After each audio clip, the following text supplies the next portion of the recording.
In all professions, there are unscrupulous individuals. The world contains unscrupulous individuals. When a profession depends on trust of the public for donation, when a profession is a medical one, caring, seeking care for all, then unscrupulous individuals are creating more than a problem. They're jeopardizing the activity. And that profession has to react. And that's the story of the Istanbul Declaration. It's a beautiful example. We just saw the definition, organ trafficking. I don't repeat it. But remember, in particular, the last point. Outside of the established domestic system, the community needs its organization. If it's happened outside, it's trafficking. Transplantarism has been well defined. What do we see? That's an old set of slides, but never mind, I'll manage. It's not the new one I put in. Never mind. What do we see? Well, we see that humanity is one. That you can see kidneys on the other side of the world for good or bad reasons. You see that the global village, and we know of a case where histocompatibility was done in Australia. The donor was supposed to come from East Africa and the transplantation to take place in Latin America. The power of money, the driving force. We see the living donor as a target. It's so easy for a living individual. Deceased donor, you need a system. You need an agreement. You need a will of the community. Living donor, you just have to find the vulnerable one. We see the value of law. We see the value of enforcement. And the need for an alternative. That's the way forward. The individual is the patient, is the donor, but it depends on society. And the responsibility is that of the states. And that global village implies that there must be a global governance. And as the state has responsibility, laws, regulation, norms, policies, organization, oversight, monitoring, there are functions that needs to be applied globally. There is a need for traceability, for example, when medical products of human origin travel across boundaries. There is a need for vigilance and surveillance. Let's use the experience of your neighbor. We don't need to try all the wrong thing before understanding. We need also to be inspired by evidence produced collectively. It will be quicker to faster to understand what pays. It will be important to have the same language to the public around the globe. The global village, culture and countries, there is a need for harmonization. There is a need, and how can you achieve this? Through governmental organization, regional, global, international, or non-governmental organization. And what is happening with the Declaration of Istanbul is one of the most exceptional example of professional undertaking a task of global governance. It started in Brazil. It started in 2007 at the World Congress of Nephrology. There was a session on transplantarism. Professor Francis Del Monico and myself.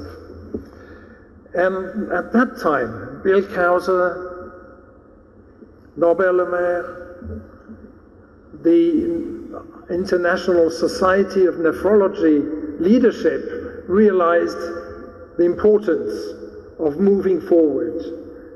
And with the process prepared in Dubai, and the chairman was there representing Brazil, the meeting, the summit as it was called, took place in Istanbul. Thus the Declaration of Istanbul. 78 countries, 152 participants. This led, after discussions, to an outcome. Who do we owe that outcome to? To this gentleman, Francis Delmonico. And I'm coming back to him again. Sorry. The collective will needs to be funneled, facilitated. And with the help of everyone, Frank Delmonico managed to deliver the Declaration of Istanbul.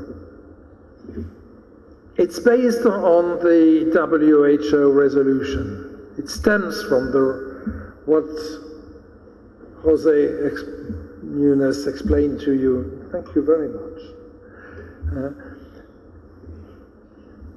It has been published in The Lancet in 2007, in 2009. Am I right? Yes, that was in my other slide. Let's go through the content. The Declaration of Istanbul, based on WHO principles, identified the need to increase disease donation to respond to the needs by increasing donation after death, by protecting the living donor, while recognizing them, not seeing them as instruments for commercial transplantation. Involves the authorities. Neither WHO nor professional are the police. There is the need for an involvement of society, of transparency. In collaboration with civil society, there should be a comprehensive program towards the advancement of understanding of issues, clinical basic science, effective program to treat as much as possible patients in end-stage kidney disease, for example, to minimize morbidity, mortality. Organ transplantation is the preferred treatment, but should be minimized. And prevention is an important component in the Declaration of Istanbul. Legislation should be developed to govern the recovery of organs from deceased and living donor. And this is spelled out, policy, procedures, practice of donation and transplantation with its oversight. And the importance of education, the public awareness, not only of the public, but of professionals, directly involved or not. And last but not least, these words are key. Identified responsibility. Who should be accountable? And this is often not well identified in donation and transplantation services. The equity of allocation glares out in the Declaration of Istanbul.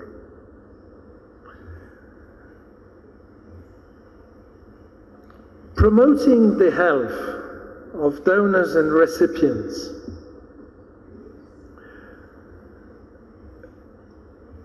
Associating countries and regions towards achieving self-sufficiency. The word self-sufficiency in organ donation and transplantation came in around that time.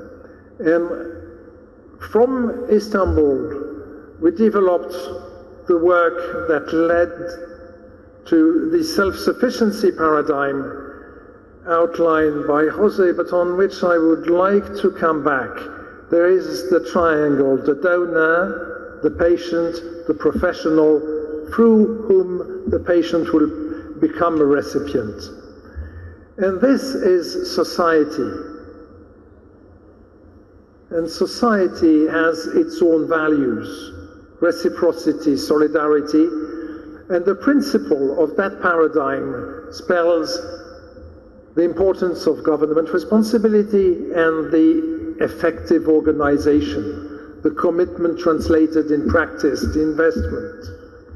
Equity, not only in allocation, but in the burden of donation among possible donors. Education, to donation, but also to prevention. And remember, media are interested in transplantation, in donation. Media are rarely interested in prevention. Transplantation is one way to bring in a Trojan horse, to bring in health education to donation. Trust of the public, and trust of the public comes from transparency and professionalism. And for organ, that translates into legal framework, national health plan, including donation and transplantation, organ donation in as many circumstances of death as possible, comprehensive management of chronic kidney disease, health and death in civic education. Health and death in civic education. Yes, the reality that can be taught, that needs to be learned. Media associated to donation and transplantation system. The idea is that donation is a civic gesture, an expectation, not an exception.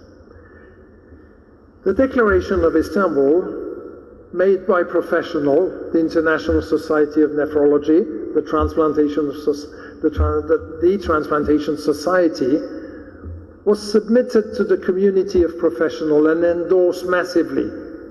More than 80 professional societies, governmental institutions endorsed it. What does this mean, endorsing the Declaration of Istanbul? There's suggestions for this. It requires that, for example, speakers at scientific and educational meetings disclose whether their work is in consistency with the principle of the Declaration of Istanbul, or have established mechanism for determining the appropriateness of accepting presentation from countries known to where practices not in conformity of the Declaration of Istanbul are taking place. And of course, mechanism to promote, implement, and uphold the Declaration. There's the website. I hope you've been there, declarationofistanbul.org, all attached. The website offers a number of tools developed by the Declaration of Istanbul custodian group, ongoing work.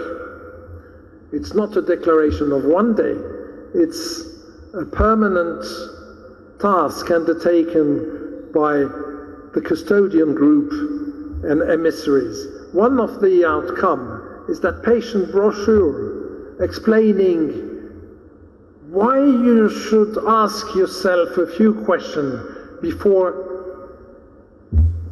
thinking about acquiring a kidney abroad. What is at stake? What are the risks for the patient thinking of doing this? That brochure is translated. You can download it from the website in all these languages. It also translates in scientific and professional journal adopting the Declaration of Istanbul, just like they did with the Declaration of Helsinki. And this is the example of the Experimental and Clinical Transplantation Journal, an e-journal which is the media of the Middle East Society of Organ Transplantation. The journal expects that all procedure, etc., will be in accordance with the ethical standards laid down in the Helsinki Declaration as well as the Declaration of Istanbul. And it's an ongoing work with Declaration of Istanbul champions in Vietnam. The lady on the right is the Vice Minister of Health. In Costa Rica, in Bolivia, in China. The lady in blue is the Minister of Health, Mrs. Binley. You've heard about how the Declaration of Istanbul has been effective in Israel.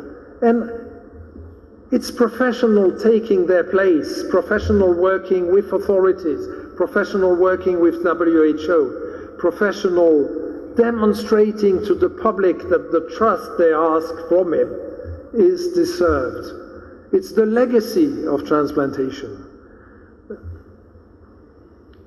Recently, the fifth anniversary of the Declaration of Istanbul was celebrated in Doha, because in Doha, in that rich Emirates, there is a system negotiated by Istanbul Declaration professionals that is equitable in donation and in transplantation.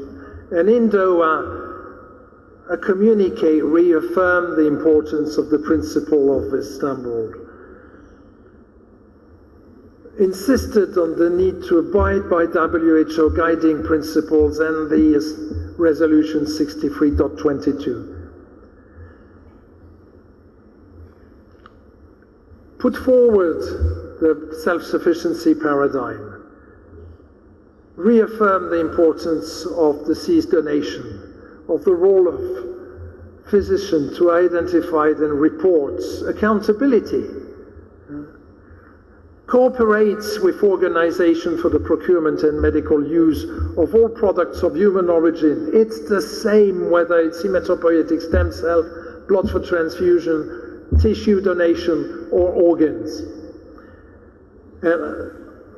Trafficking, transplant tourism, commercialism, whether for these medical products of human origin, it's about self-sufficiency, but it's about working together before anything. And this Declaration of Istanbul success is the demonstration of the efficacy of working together. Thank you very much.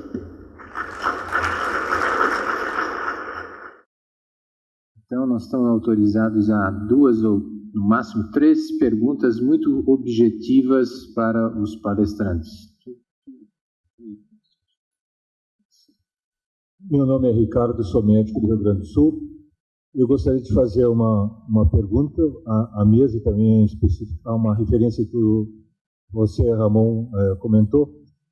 Se o meu espanhol estiver bom, eu entendi que o paciente que foi comprar um fígado a 130 mil euros, na sua argumentação, ele também deveria ser, entre aspas, punido ou se submetido às rigores da lei por ter ido comprar o órgão. Estou correto? Mas se nós nos colocarmos na posição desse paciente e de qualquer outro que está na fila, ele está no desespero, na busca da sua sobrevivência. Se um filho meu, se um familiar meu estiver no risco iminente de morte, farei tudo o que for possível pela sua vida. Pergunta: como nos posicionarmos nos posicionarmos para puni-lo, embora ele tenha razão de buscar a sua sobrevivência?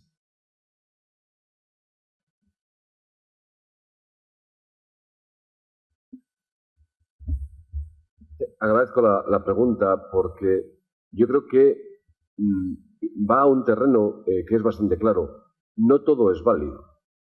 La supervivencia de una persona para que yo mismo o un familiar mío sobreviva por una enfermedad que, si tiene solución, porque estamos hablando de un paciente que está buscando una solución a una situación desesperada, donde ya ha sido evaluado por profesionales que le pueden ofrecer una alternativa, que le han ofrecido una alternativa, pero que desgraciadamente no pasa por un trasplante. De tal forma que yo entiendo que en un momento determinado la desesperación le pueda llevar a alguien a pensar en la posibilidad de realizar algo, pero ese algo nunca debe ser ilícito. Nunca debe ser ilegal y, sobre todo, nunca debe ir en contra de la dignidad de otras personas. Mi propio beneficio no puede ir en contra de un ser que, desgraciadamente, tiene una situación desfavorecida. Mi situación de privilegio económico, personal, social, no lo puedo utilizar en mi propio beneficio, ni en este ni en ningún otro terreno. Eso entramos en el terreno de lo no ético, lo no moral, lo no como queramos llamar. No todo es válido, ni siquiera para preservar la vida. This extreme distress you described is not well communicated. I recently heard someone who's been in this situation and who reminded me how intense, how dramatic this is. And we should bridge that gap. It should be shared with everyone. The mechanism should be solidarity, reciprocity through the community. There are by far enough organs viable, functional after the death of their owners to meet all needs, and yet they are buried or incinerated. These are strong motivations. We should find the way to convey it, and we're not as good as we should there. Não dá para ver. Tem, Éder? Na realidade, não vou fazer perguntas, apenas agradecer. Vejam que em todos os exemplos mostrados nas duas apresentações brilhantes dos nossos colegas da OMS, felizmente, o Brasil não está nesse mapa. E essa foi a ideia de colocar essa mesa aqui no Congresso do SNT. Porque tivemos no passado exemplos como esse, mas é fundamental que na América Latina, sobretudo no maior país da América Latina, nós mantenhamos alta essa responsabilidade de não deixar proliferar o turismo de transplantes ou o tráfico de órgãos. Nós temos muito orgulho do que foi construído aqui e eu queria, em nome do Ministério da Saúde, agradecer profundamente ao Dr. Luc Noel, que acorreu aqui ao nosso convite. Pra vocês terem uma ideia, a agenda, ele vai permanecer para um evento sobre biovigilância até no domingo, quer dizer, vai ficar até segunda, vai ficar alguns dias conosco, e o Dr. José Ramon também deverá ficar, depois de ter vindo de um congresso também em Buenos Aires. Então, é muito importante a gente fazer esse crescimento de público, apesar que o público já não é tão grande, mas muito obrigado a vocês terem vindo e contem com o Brasil na luta que a Organização Mundial de Saúde desempenha em relação tanto ao combate ao turismo de transplante quanto ao tráfico de órgãos. Muito obrigado a vocês. Então, muito obrigado a todos e eu passo a palavra para o nosso mestre de cerimônia. Thank you, Luc. Thank you, José.